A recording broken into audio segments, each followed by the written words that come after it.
എടിയാ പറഞ്ഞേ, ഞാൻ ഇന്ന് റെഡിയാണ്. നിന്നെ കുറുപ്പല്ല നിന്റെ തന്ത, നിന്റെ തന്ത. എനിക്ക് നിന്നോട് പ്രണയം തോന്നി. ഇരിപ്പിക്കുന്ന കെട്ടി നീ എന്റെ കൂടെ വരോ എന്റെ മോളെ? എടി അപർണേ, ഞാൻ നിന്നെ ഇന്ന് അപർണ കുറുപ്പെന്ന് വിളിക്കുന്നു. എടി എന്ന് ഞാൻ വിളിക്കുന്നു, മനസ്സിലായടാ?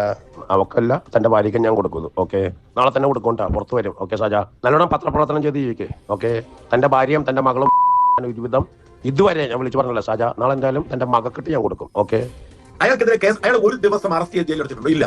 ഇപ്പൊ അപർണയെ കുറിച്ച് അയാൾ പറഞ്ഞത് അങ്ങേയറ്റം വൃത്തികളാണ്. ശരിക്കും ജാമ്യമില്ലാത്ത വകുപ്പ് എടുക്കത്തില്ല.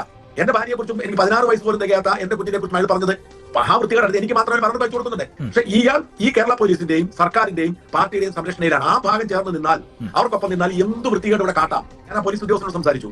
പോലീസിന് കൊടുത്ത മൊഴി അയാൾ കവിതയാണ് എഴുതുന്നതാണ്.